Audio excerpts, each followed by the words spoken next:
There we go. I don't know what happened, but we're good. Hey, everybody! Welcome to the live. Sorry we're a little late there. We'll go 10 minutes longer than normal. All right. Oh, yeah. We had Mercer in, but it seems like he left. Okay. Hey, all. All right, there he is. Kyle's in the house. Haven't talked to Mercer in a long time. All right, so let's get right into... Oh, yo. I mean, we could probably just do consistent series every show. We could just talk about the stupid things that Biz Nasty and Whitney say.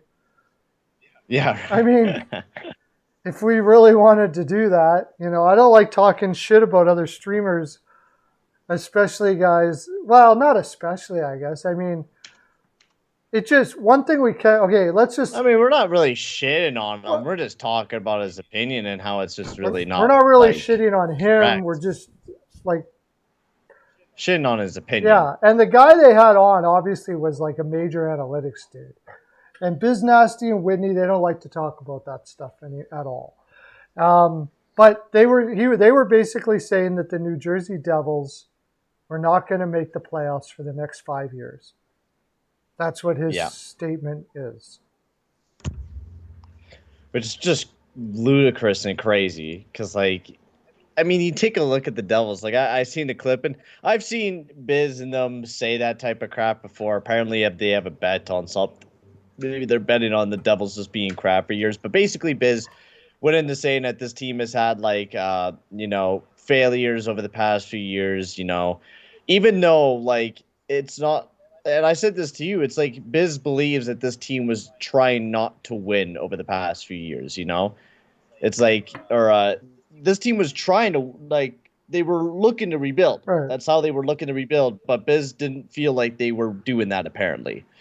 I just don't understand that. We all knew the Devils were rebuilding, and you're bound to lose. I get that, they haven't been good the past few years, but that's mostly because they've been building their team up. That's what teams do. Yeah.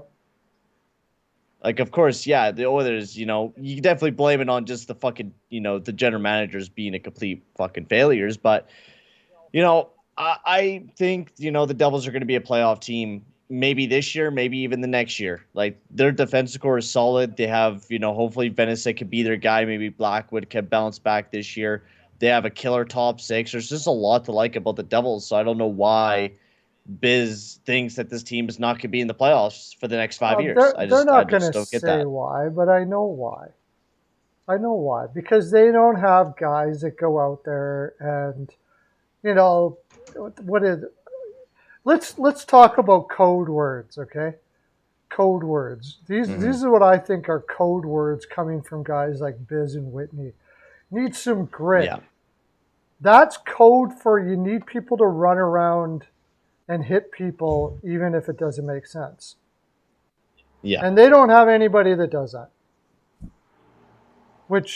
No, you only got maybe Bashian, but even then he plays pretty good. And otherwise you don't have a lot of big greasy players. A lot of their players are under 6 feet tall for their forward core. Their defensive core, they have some huge guys, but even they don't do that though. Jonas Siegenthaler doesn't run around hitting people, but he hits people when they're in their way. He's the best defensive defenseman I would have to say in the world right now. He is just amazing defensively. His defensive stats on most models look amazing. Yeah, he's incredible. And you can't say that about most defensemen. And he's the reason him leaving is the reason why I believe the Washington Capitals will never win another cup. Mm-hmm. How do you let Jonas Siegenthaler go? Oh my God. I don't mind blown. And I'll tell you why they let him go is because he doesn't do what Whitney and he doesn't run around hitting people. They're going to say you need to use your body more. That's what they like to say. Really? Okay. He just happens to be in the right position all the time. Gets the puck out exactly the right way all the time, but he needs to use his body. It's ridiculous. The guy played 70 games this year, only 98 hits, 106 blocks. That's it. And he's the best defenseman. The guy's just super smart and sound defensively, and The guy honestly is quite good. I was a huge fan of Single Siler this past year, and to know, like, you look at the defense core, honestly, if they could get a good goaltender, hopefully neither Venasek or a bounce back here from Blackwood, you got Graves, Severson, Single Siler, Hamilton, Smith, and Marino. That's a pretty good defense core. Smith is but everyone else in that defense core, you got some pretty strong guys back there that could play really well defensively by shutdown, and especially with the addition of John Marino added onto that right-handed core, that's crazy good, Yeah. crazy good. It is insanely good. I just don't And understand it. imagine now Pittsburgh loses Marino and gets Ruda.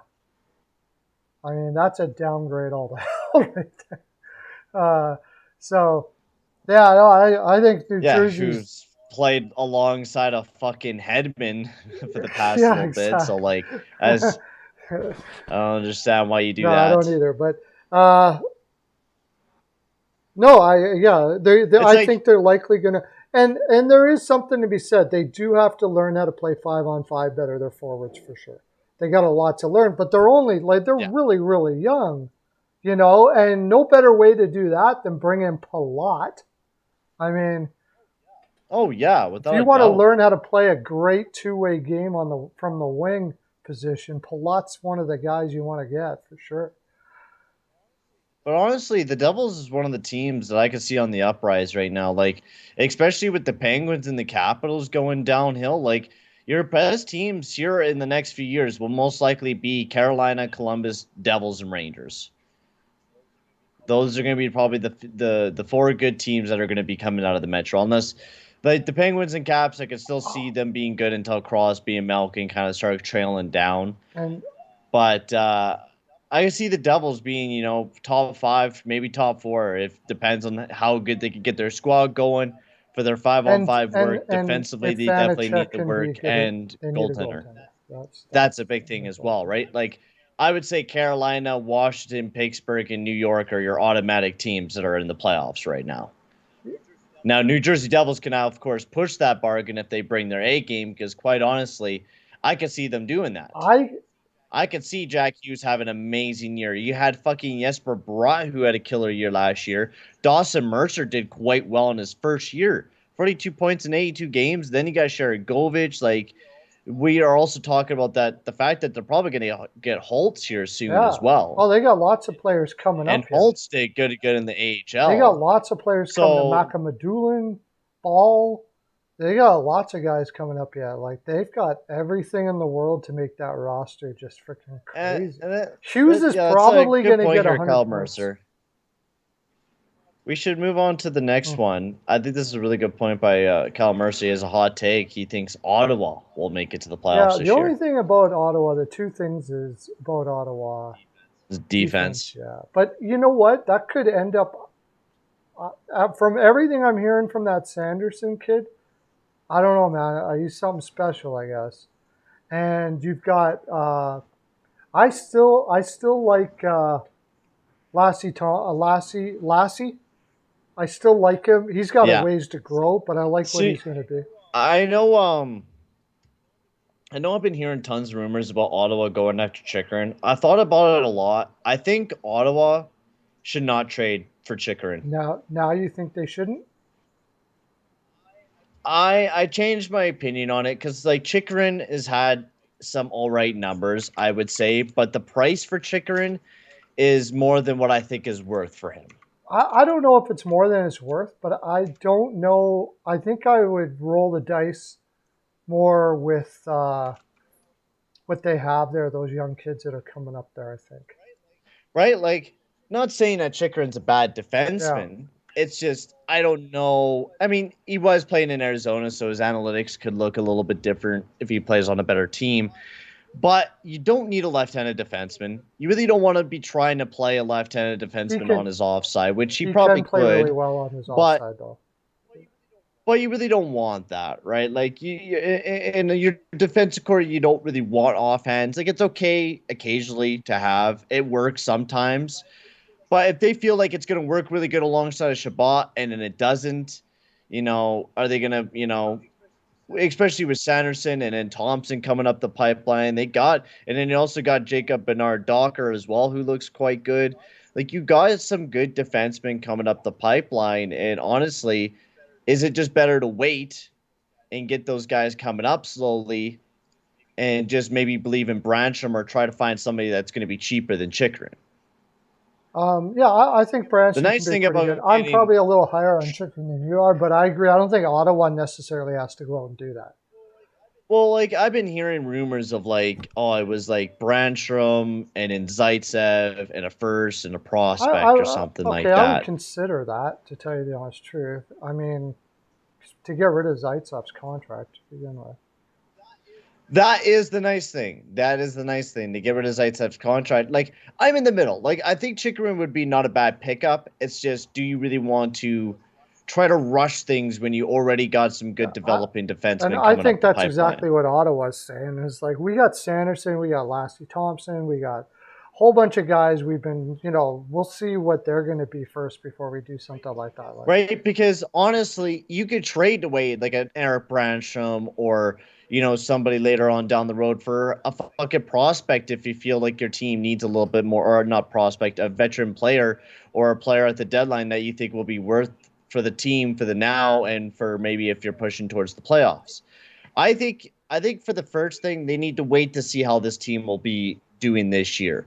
Because there's no way that if you're going to make this big move for Chychrun, do you really want to risk trade away a first round pick? Like, this team just came off an all right year. Like, it's not a guarantee that they're going to even be a playoff team, especially with how the division's working out, with still Boston looking pretty good this year with Bergeron and Krejci back. You still got fucking Detroit, who built themselves up defensively. I'm still worried about them. Florida, Toronto, Tampa Bay. Like, you still got some really good top-heavy teams. And is that really going to change from what we've seen last season?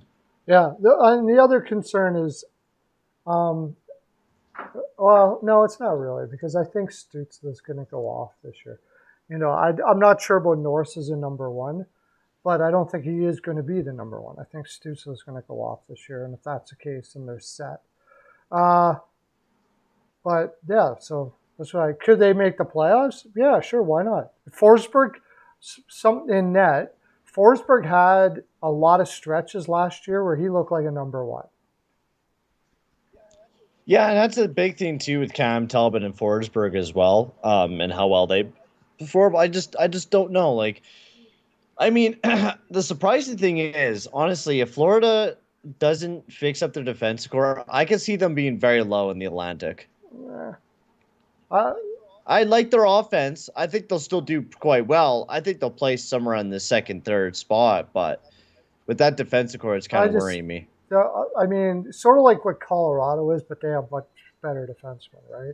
But their top 9 forwards two-way are absolutely unreal. Oh, yeah. So I think they'll easily get by on that. But before the playoffs start, they need somebody better to get better on defense. It's like, it reminds me a lot of the St. Louis Blues, their defensive core, but I think a little bit worse than the Blues. Yeah. Right, I think they'll be kind of like a team like the Blues, where you'll see a lot of up and downs for the Florida Panthers. There'll be games where they play really, really well, and in those games are just going to be atrocious defensively. I seriously think Florida's top 9 are better two-way than St. Louis's top 9. I think Tampa and Toronto are going to be better regular season teams than Florida this year. I don't know, man. I got to see something better from Murray Depends. Yeah, that's the thing. Depends on Murray and Samsonov. But we're not talking about a better goaltending duo with the Florida Panthers anyways, but Bobrovsky and fucking Spencer Knight. Right? Like, Spencer Knight was it last year, so maybe he'll take a big step up this year. I agree, though. Spencer Knight's going to have to take a big step up. Or Bobrovsky's going to have to become whatever. That's the problem. In the whole Atlantic Division, there's tons of goalie questions, but for Tampa Bay, of course, with Dazzy. In Boston, they got Allmark and Swayman, which isn't terrible. But like, a lot of these goalie duels that we see in this Atlantic Division are brand new. Brand new goalies in this division, especially Detroit. Ottawa has, the new goalies there. I mean, Forsberg's been there for a bit, but A lot of new goalies in the Atlantic Division, so I think that like we take a look and there's a lot of what ifs because we just don't know how Matt Murray's going to play in front of the Leafs, especially with Samsonov as well. That's going to be big questions. Tampa Bay, I feel like will probably be one of the top teams in the division unless there's Oh, any unforeseen issues that we see throughout yeah, the I year. think they'll actually have a better regular season than normal because I think they're going to feel like they can't really float as much as they used to. You know what I mean? So I think Tampa Bay is going to think that going to have this idea that they're really going to have to work harder to make the playoffs this year, even though it might not be the case. But I think they're going to think that. I mean, Uh, they've lost. They lost Palat. They lost McDonough, and they're going to have a kid playing in the top four now, Foot, that is you know what I mean? So, I think this year, like, of course, I think they're going to do quite not bad in the regular season. I don't know if this is going to be a team that makes it very far in the playoffs this year, though. I feel like they're going to have that kind of like that long term hangover effect of making it to the Stanley Cup Finals the past 3 years. You know, we've seen it with the Pittsburgh Penguins. They only went back to back, but the year after, they just got pummeled in the playoffs. And I think that was when Pittsburgh lost a good majority of the players. And that's what, the Tampa Bay Lightning just went through. I still think they didn't have a bad offseason, but they have a lot of like big question marks with a lot of their players. Is Hagel? I think I love Hagel. I think he'll do good, but is Hagel going to be, your Andre Palat yeah, replacement? I was Yeah, thinking I about mean that the other day. you do Like, got Ross, I don't know. you do got Ross Colton, but is Ross Colton? He's played, not many minutes per game. He's probably about 13, 14. Can he take a more of a step going into next year? Is Nemastankinov going to be a top Wow. six guy for you? Because he's not a guy that generates a lot of offense. He did finish a decent amount this year, but he's not a guy that's going to be a big offensive No, producer for you or a play no, driver. no, I'm not. And is Perry going to be a big guy this year? Or is he going to start to show a little bit of a decline in his game? Well, and I think Ross Colton will actually be the one that steps up and is up on that line. I really, I think so too. I really do believe Ross Colton will take a big yeah, step up yeah. this I year. think that's who's going to be up on that line. I think Killorn's going to play lower this year, and But Hagel. the big thing is this year is they can't have injuries. You can't lose Kucherov, Point, or Stamkos in this upcoming season. I Yeah, they feel don't have. you're not as deep Yeah, as they used to be, where you had Palat and you had a few extra guys where they could take that spot. You don't have that luxury anymore where you could throw a guy on the LTIR. You don't have that very much of that luxury anymore. They're also still $7.1 million deep in the hole right yeah. now. Seabrook makes it just close to it. So they still have to move a guy on the IR as well. Yeah, yeah.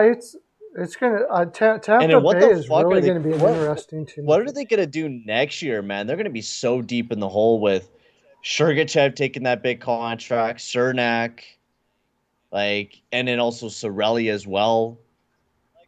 Like I feel like once we get a few more years, do you think the Tampa Bay Lightning are gonna have a real tough time rebuilding? Um,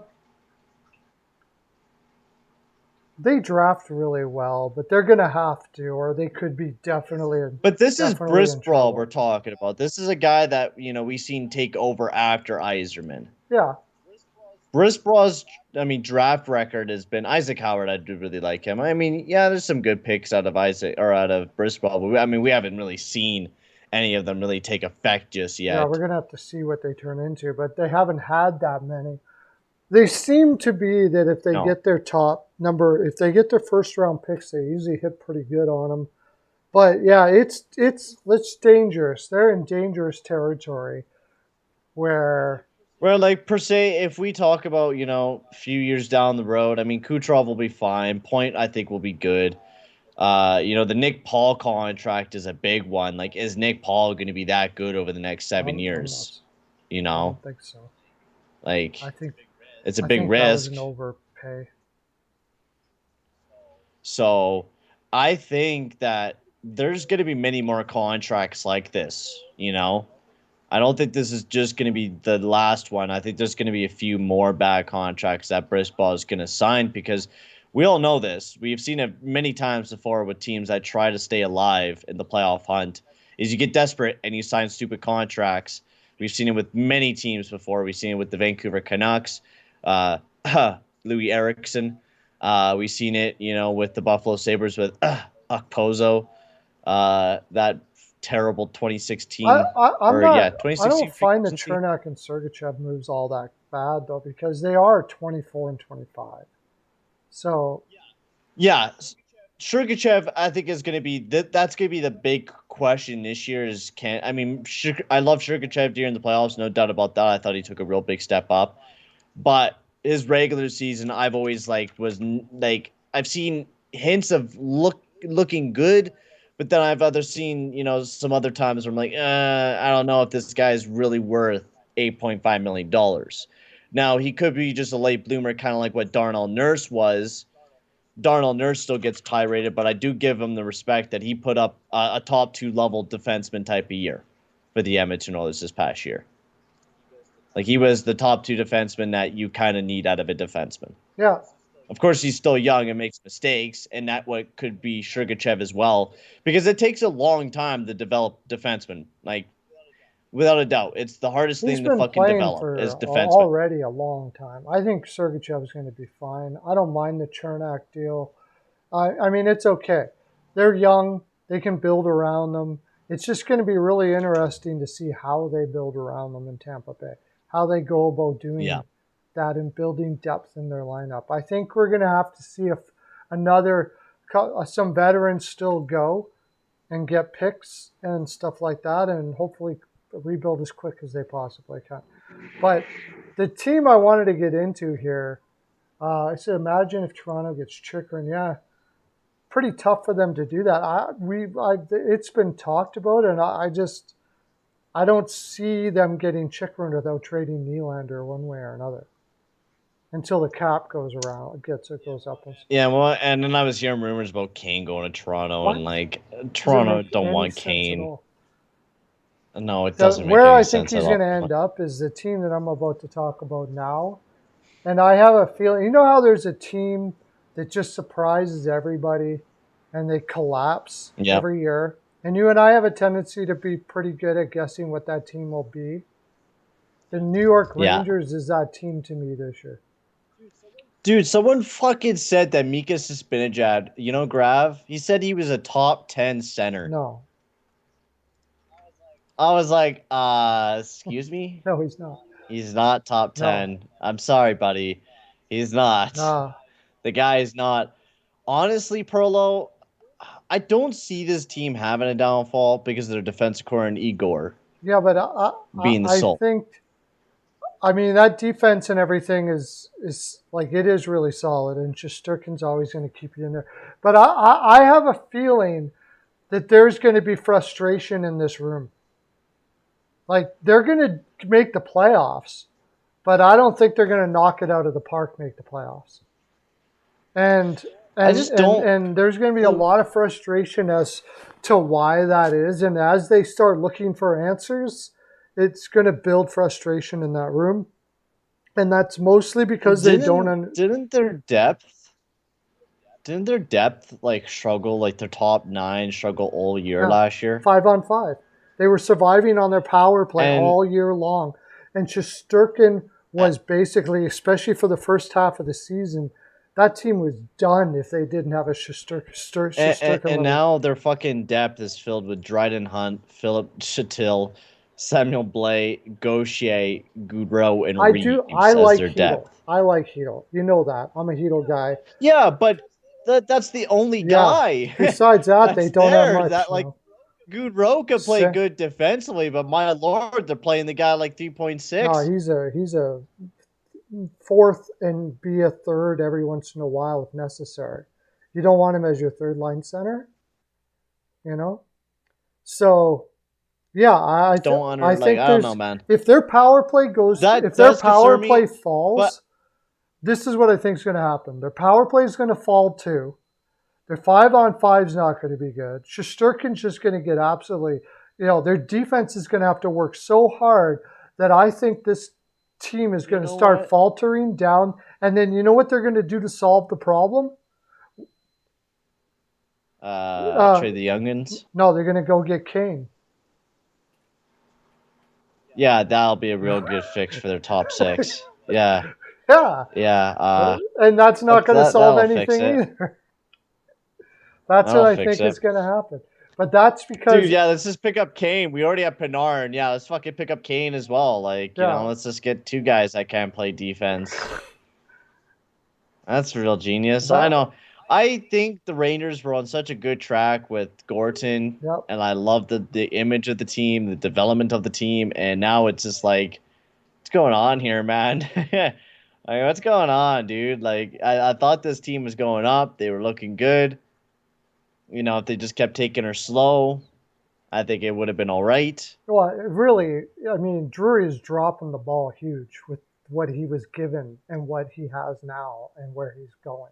He's dropping the ball. This team should be a powerhouse. Absolutely no doubt about it. You know, with I just don't know why they defense and I just don't know how they look at their depth chart and say this is a pretty good depth. Dryden Hunt's a pretty good player. Like I said, if you made Biz Nasty general manager, this is what he would do. Thoughts on the Caps moves? I liked them. I still don't think they're that great of a playoff team, but okay, Dryden Hunt's he's good defensively, but he's not amazing offensively. He's just a 4th liner. He's a 4th liner, yeah. And they play him on the 3rd line. Jesus, Murphy. Yeah. And then Sammy Blais, I remember him. He didn't have amazing analytics either. He was actually better offensively than defensively. He's one of those guys that just runs around and hits people a lot. That's it. He always has a lot of hits. No, there's no news on Backstrom. I think he's out for like a good chunk of the season this upcoming season. Of the season, if not all of it. He might even retire. Like, from what I understood. Yeah, it's a hip injury, so who knows about that? Hunt will be the scratch. Okay, who's going to be in? Now, here's something I should take into consideration too. Ryan Carpenter. Yeah. Ryan Carpenter. Here's something I should take into that's an upgrade. Maybe there's some young players and that's the other thing when we say all this. There's always young players that just come out and go, where did that guy come from, right? Yeah. And that can happen with any team, but you know, you can't really. I don't have the knowledge of all the prospects and stuff that I would like to have to be able to say, okay, this guy's going to go off here or whatever the case may be. But when I look at their depth chart, I don't see guys that scream. It's going to be a surprise. It's going to be a surprise. Hoffman's going to be a long ways out. Like Will Cooley's a long ways out. A lot of their main guys I think they're a long ways out. I don't see any of them. The only guy that might be the guys that are close, Zachary Jones or Niels Lundqvist. Yeah, the defenseman, which they already have a strong defense already. So I mean, that's not really where they need it. It's their bottom pairing. And what's his name on loan? Libor Hijack. No. Forward. Who's their prospect list? Played in the World Juniors this year. He's Brendan Hoffman. But he's a lefty. He's a left winger. And Vitaly Kravtsov. He's going to be in the lineup. That's for sure. Dude, I don't know what the fuck Chris Jerry's been on. I don't know why he just took a look at his center core and be like, oh, yeah, this is good for the future. Because he hasn't drafted any centermans, barely, unless it's like late in the round. Panarin, Trocheck, Kako. Lafreniere, the 2021 draft, he drafted Hoffman. You have Lafreniere playing right side. And everything I've seen so far, now he's young, he could adjust. I don't see Lafreniere playing the right side. And that's the biggest problem. That's the thing. If he can adjust to the right side, which is something that 2 guys in your lineup already that are stars can't do, Panarin and Kreider.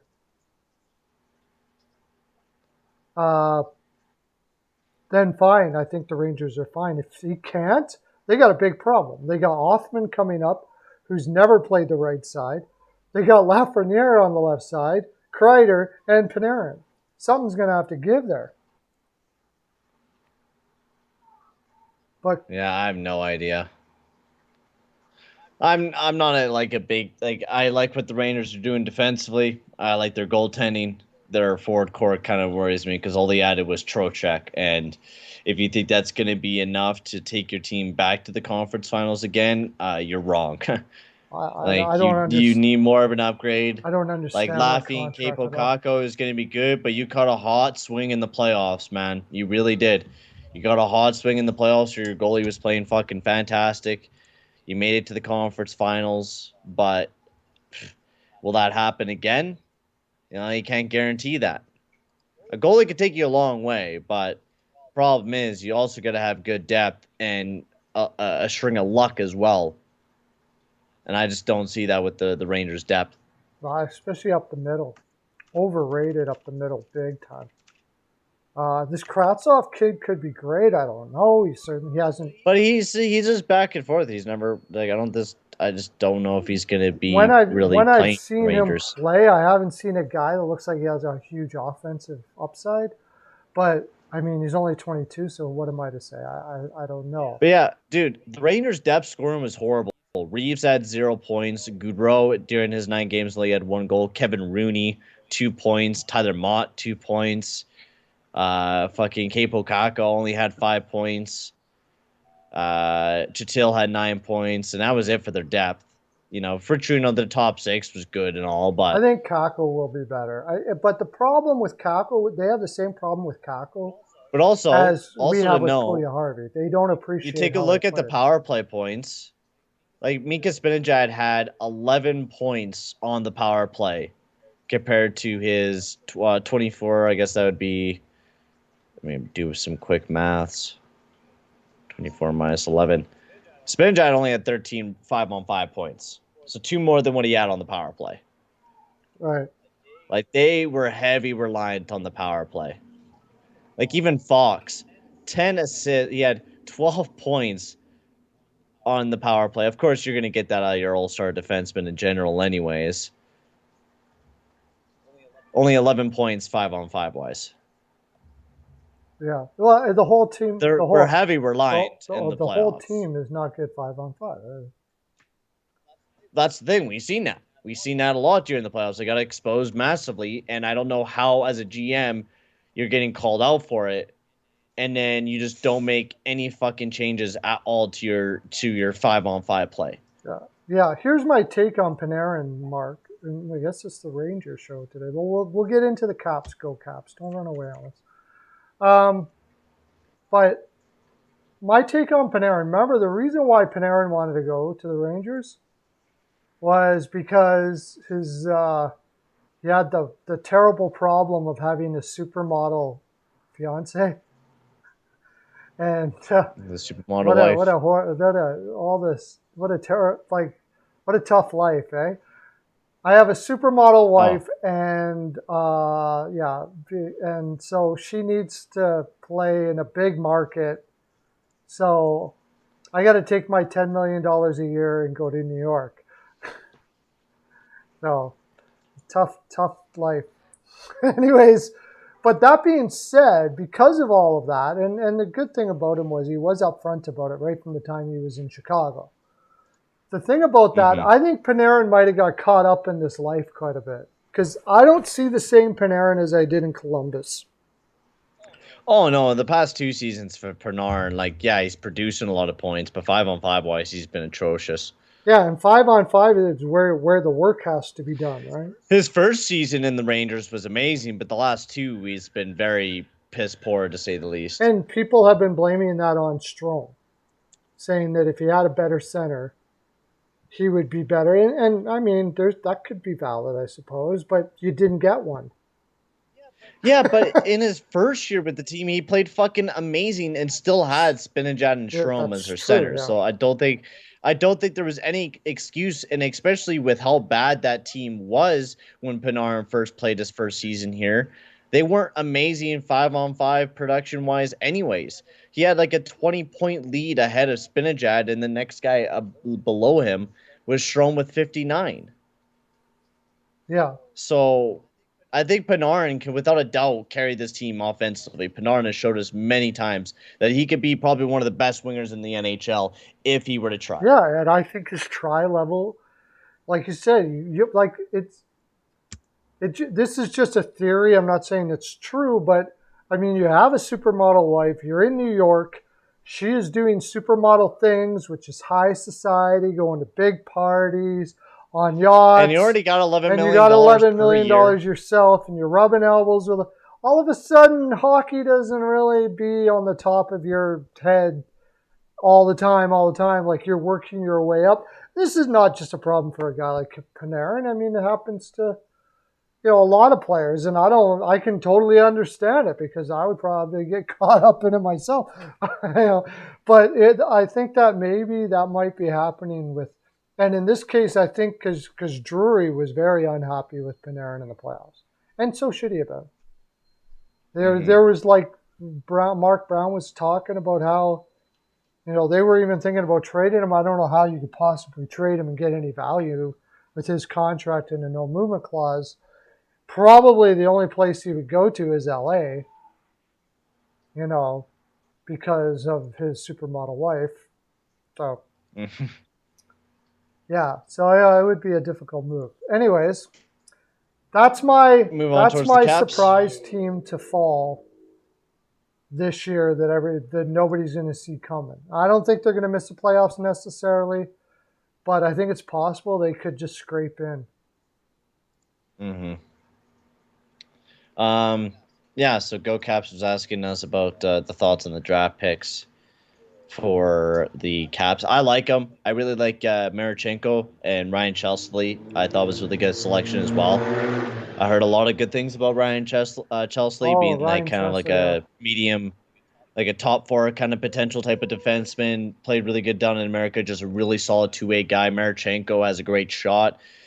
I think he has some skating problems, but really could be a good future guy for the Caps as well. Played really good in the Olinka Gretzky Cup, 9 points in 5 games there. So good looking prospect.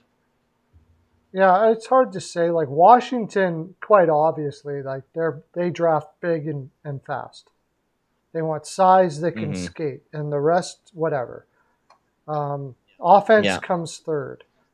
Even the guys that they bring up now, that from the minors are like that a lot. Like, what's his name?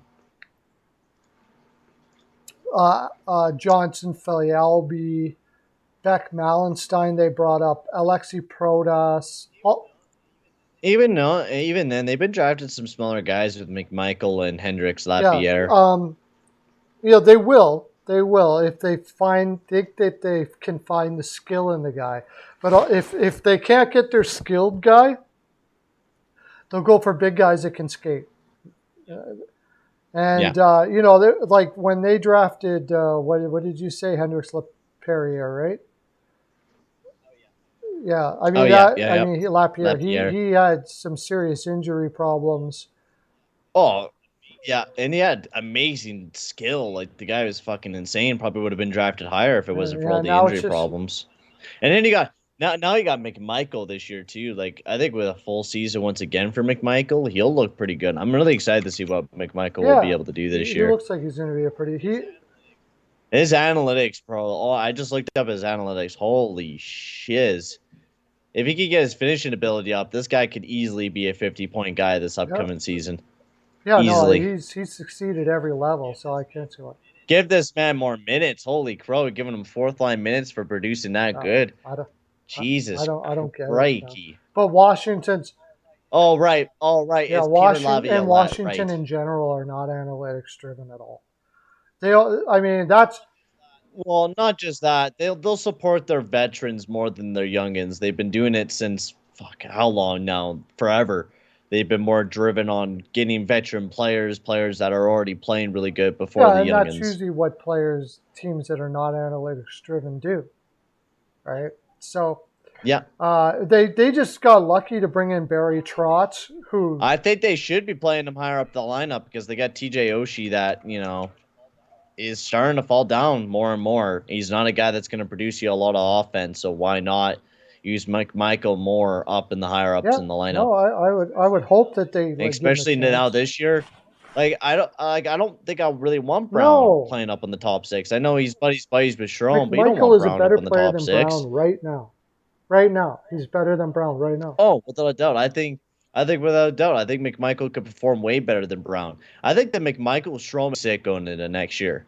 Yeah, it could be. Yeah, and we're gonna see, because I haven't been a big Strome guy, but maybe I'll change my mind. You've changed my mind several times before, so.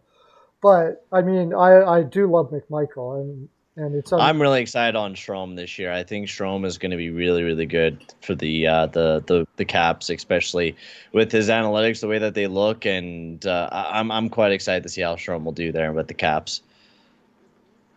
We'll see. But really pumped. If you're looking about Washington, I mean, I think this isn't going to be the same as last year. It's going to be. In the East, it's going to be a freaking dog-eat-dog world trying to get in the playoffs. Anyone at Washington, Ottawa, Detroit, Buffalo even. Buffalo's defense this year is going to be freaking cray-cray. Oh, without a doubt, there's so many guys that could...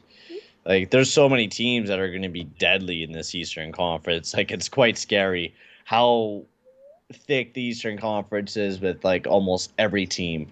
There's not really that many bad teams. And if there's going to be bad teams, they're going to be near the bottom of the division. Yeah, there's only a couple teams like Carolina I would put in pen to make the playoffs. Mm-hmm. Carolina, who else in the East would you put in pen to make the playoffs? Carolina. Tampa Bay is going to make Washington, the playoffs. Pittsburgh. New York. You would put Washington in pen to make the playoffs? Like a for sure. You got Kemper. You got a good solid defensive core. I'm not sure about Kemper, dude. I really believe McMichael will pop off this year. Ovechkin will probably be the same. Same with Kuznetsov. Matt that needs to take a big step up this year. That's going to be big questions. But I believe the Caps will make it into the playoffs this year. Isn't very good. Kemper is injury prone. And yeah, I'm not a huge Kemper No, of course things could change if the Devils fucking blow right up. But I think I guess not super in pen, but I do believe the Caps will be in the playoffs again this year. But I think Carolina is in pen, and I still think Tampa Bay. Carolina is a guarantee. I still think you can put Tampa Bay in pen. Toronto, Florida. Toronto's in pen. Florida's in pen. Besides that, personally, nobody else is in pen. I don't think the Rangers are in pen. I don't. I think we could almost see Boston in pen too. Really? I think, you do have Marchand and McAvoy. You got to get McAvoy back. You got to get Marchand back. You have those guys off. But you're getting Krejci back, who still played really good off in his country. Of course, you're going to see a drop in his game, no doubt about that. But you still have Patrice Bergeron, who's one of the best two-way centers in the league, without a doubt. Yeah. No, he's the best defensive forward in the league, still to this day. Oh, without a doubt. Yeah. But you have, once you get Marchand back, you're going to have a really deadly top 6. Your top 9 is not going to look terrible. It's not a bad defensive core that you have back there with Lindholm and McAvoy. Lindholm, those two, yeah. But even then, I'm a real big fan of Mike Riley. I think Mike Riley's amazing. Once you get Grizzly back in, you got another great defenseman add to that core. You got some good defensemen. Of course, it's just looking at the map right now without McAvoy and Grizzly, it's rough. That's a really rough defense core to look at because Carlo really fell off last year. Lindholm, Riley, and Grizzly and McAvoy were probably your better defensemen throughout the year. Yeah. You need Carlo to take a massive step up going into next year. Yeah, and while I think the big thing there is, and maybe you can put him in pen because in the sense that I think Swayman next year is going to start doing Shesterkian type things. He was showing that type of highlight reel stuff last year, so I think honestly we could, and that's the thing that's kind of pushing me towards there as well. Is that you got Swayman, you still got basically the same team as what you had last year, but with Krejci back on the team. And you definitely have some big injuries, but that's just going to go on the LTIR. and that'll save you a few bucks going into trade deadline. Yeah, I just think that's going to be tough for them not having those two guys and the improvement around the league. Their replacement players aren't you that gotta great. You got to be thinking right now, and Patrice Bergeron and that team said that this is probably their last hurrah. Yeah. Like that's why I think I'm trying. I think that's why I'm trying. Like getting behind the team is because this is probably their last hurrah, and they probably all know that. Like, hey, this is our last fucking hurrah. We got Krejci back, Bergeron's back. Probably the last hurrah. This is probably their last chance. They're pulling a Michael Jordan. This is their last go. I don't see them being a cup team. I just don't see that happening. No, I don't. Definitely. But I see them making it to the playoffs. I don't know, man. I think they probably. I don't have them in pen. Let's put it that way. I don't. I just think Detroit and Ottawa. And that's the big thing on Detroit and Ottawa. How good they like Detroit. Like if that division is going to be tough this year. If Billy Husso played the way that he did in front of the defensive core that the St. Louis Blues offered him, I think he'll do just fine with the defensive core that he's offered here in Detroit. Like it's not the greatest, but it's not the worst. It is really that is Schneider, really the big thing there. Mata and Horanek, is Husso like what everybody says he is? Defenseman. That's really the big thing with Detroit. Is Husso really what everybody says he is? Because he's sort of like the cool thing right now. But is he actually the thing? He only has had one really good year, right? So I'm not sold on the fact that he is the thing. But I mean, when Stevie Yzerman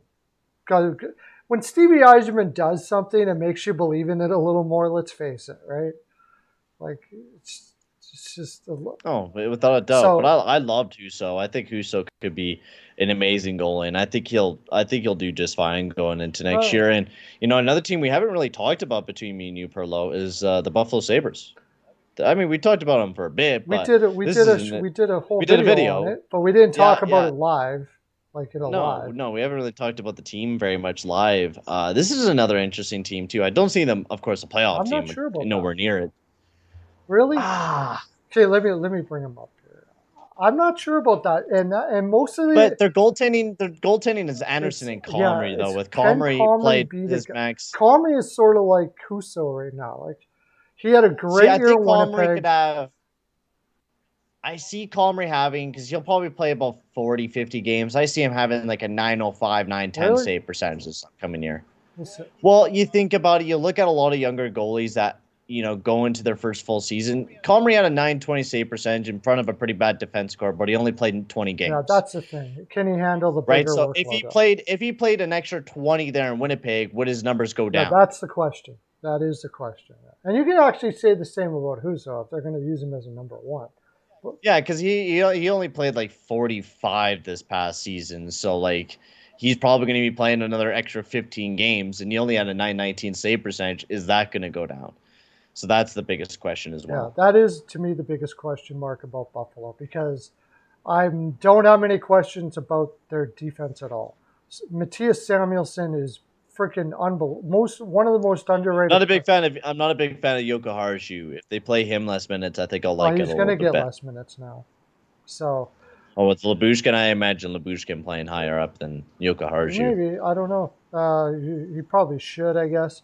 I see Lyubushkin playing alongside of either Owen Power or Bryson. One of those two guys. Yeah, and Owen Power looked really good, but he only played 8 games. So what's Owen Power going to be 60 games in a season? You know what I mean? Like, he's only 19 years old. I love the kid. He is still a kid, though. He's a massive kid that can skate and do. And honestly, you look at their top 6, Pearlo. Like, I mean, unless Cousins really blows up this upcoming season, they're not like. You got Skinner, Thompson, and then, the rest of the guys are big question marks into this upcoming season. I see them being a tweener team, kind of like what Ottawa was last year, where they showed really good highlights, and then there was just moments where they just didn't look that great. I think Buffalo's definitely going to take a big step up this year. I just don't see them being a playoff team. I wouldn't put it as a high percentage that they make the playoffs, but I wouldn't put it past as long as Comrie can be, if Comrie goes off, I just love Granato, and I think he could bring this team to. He seems to bring. He's the kind of coach that can bring teams further than you would see on paper. So I love Alex Tuck. Casey Middlestad's going to have to make a big jump, but he did make more of a jump last year. And Tage Thompson had a killer year. I don't like Victor Olofsson. We both don't really get that. And Krebs is there's a lot of these guys got to take a step up. But you know what? Even then, if Buffalo does suck this year, it's not a bad draft to suck this year. True, yeah. This draft is going to be probably one of the best top 10s we're going to see in a bit. We have some really good fucking players. You have a great top 3 with Bedard, Michkov, and Fantelli. Even Fantelli's been talked about being picked higher than Michkov just because of Russian stuff. What's that? Yeah, the mock draft. My NHL mock draft is where I usually go. They have him at number 2, Fantilli. Yeah. Yeah, just because of the fact that Michkov, I think he signed a contract there in the K, so he's going to be down there for a little bit, where Fantelli, you're going to get him. You got Braden Yager, Dvorsky, Zach Benson, Charlie Schrammel. You got a lot of good-looking prospects, especially offensively, and where you can get another big offensive weapon. Tons of centers. Although Buffalo, I don't know if really needs centers, but they're all tons of centers for days there if you're looking for. Fuck it, man. If you could get another centerman to bolster up the core again, that's good. I mean, even if you could get another defenseman, if you could get a right-handed future defenseman for the team, I mean, why not? But I wonder what this Cam Allen guy is. Cam Allen, I don't know if he's... Oh, Cam Allen, he's a right-handed defenseman. He's supposed to be top 10. Yeah. But they just got Savoy. They got Isaac Rosen. I don't know if you watched him in the World Juniors, but man, he looked pretty good. Mm-hmm. And we already talked about Noah Oslin, our Gravite, who I respect a lot. He had him very high. And last time he had a Swedish player really high like that, it was Lundell for Florida. So, they got a lot of players coming up here that could just pounce right away. Jason Peterka, he's been going up there pretty fast. So, Zarbian is in at 11 o'clock at night. Good for you, buddy. Good for you. That's what I'm talking about. That's commitment. I'm going to send you a Pearls of Wisdom necklace right to your door right now. And Pearlo copter that over to you. So we were pretty much banging out the East today. Yeah, we were talking a lot about the East today. And when you take all this into consideration, what was the other thing I was going to look at? So that division is going to be deadly. Yeah. Both divisions. Yeah, but I think, I don't know. We didn't talk about the Islanders. I still think they could be in trouble this year. I mean, I always thought they were in trouble. We talked about them a bit in the last one there, in the last Shame on My one. Right. We talked about the Islanders a bit. I mean, we all know what's going to happen to the Islanders, Flyers. We don't need to talk about them because we know what's going to happen, and it's not going to look good. Well, that's what I mean. So that, to me, that might be what saves the Rangers a lot too. And because if you look at the divisions, let me get over to divisions here. Florida, Toronto, Tampa Bay, Boston, Buffalo, Detroit, Ottawa. That's sick, dude. Mm-hmm. That is going to be one. And it's going to be a fun division to watch, quite honestly. I wish I don't work at around that time, but I work every time that there's an Atlantic game on, and pisses me off. Really? Because Pittsburgh. Yeah, because the games start at 4 here, so I'm working during that time usually. I mean, I don't think Washington's really all that. It could be a little bit better. The Islanders are not. Jersey is. Columbus probably is, of course. Philadelphia is going to be ass. Philadelphia could manage to be a top 5 of the worst teams in the league, which would be great for them. Wouldn't that be awesome? Oh, yeah. That you have an organization that has basically tried to do everything to have the team not suck and they suck horribly, which is actually what should be happening, even though they're not doing it. That's bad management right there. And what's that? The Flyers? Yeah. I just don't understand how you take a look at your team and tell me that fucking, Kevin Haynes was a smart idea locking him up to a $7.1 million contract, and just this entire team. It hurts my eyes, man. Yeah. Like I rather pour fucking bleach into my eyes than look at this team and analyze their roster. Mark Brown says it hurts my eyes. Mark Brown says they'll screw up the pick. And I'll tell you what, Juracek sure seemed like the pick this year. Dude, I bet you not. They'll reach and pick someone from that should be picked around the 30th no, spot. That's what I say. Mark Brown is saying they'll screw up the pick. Philadelphia will screw up the pick. Yeah, they'll be in the top 10 and they'll pick someone from the 30th ranked area instead of picking the guy that they should go after. Because the guy's big. This last time they took Cutter. I mean, he looks at Cutter Gauthier. That was really good fucking pick. It's a power forward. Ugh. But really good pick though. Yeah, they're going with the power forwards. They're trying to build the team like what the Philadelphia of their past. What Biz Nasty wants. Yeah, the fucking goon squad. They want Bobby Clark, they want fucking everyone back. They want the bullies. Yeah. Even though that's just not a thing in this NHL anymore. I don't even mind it so much if you can play. Like why I think that Florida did well getting Matthew Tkachuk even for what they give up, because he gives you all of that and amazing play, right? It's just so hard to find guys. Oh yeah, it's just the problem is it's just getting those types of players and them working and then building a team all around that back just does not work. You have to have other players that don't just play a Goonie type of style, right? With the Flyers, you look at it, yeah, you see some guys that are young and dashing, but a lot of their guys are big, burly players. They play a very physical game. They play that chippiness. It feels like a very back in the day type of team. They got Forster, who actually is turning out maybe better than I thought he would, but we'll see how it translates in the NHL because he's not a great skater. I wanted Helge Grans with that pick, who also did. I just don't understand, how has Chuck Fletcher been in the NHL as a manager since 1993, bro? I'm thinking it's the same way that Duncan Keith played, he's good in the room. You know what I'm saying? You know what I'm saying? He's pretty good in the room. He's good in the boardroom, just the way Keith is good in the room. He's really good with his hands, Yeah. He's really good with his hands. I'm thinking must be something like that. His penmanship is amazing. His penmanship is amazing. Yeah, pretty much. All right. Well, that was the East. Maybe in the middle of the week we'll do the West.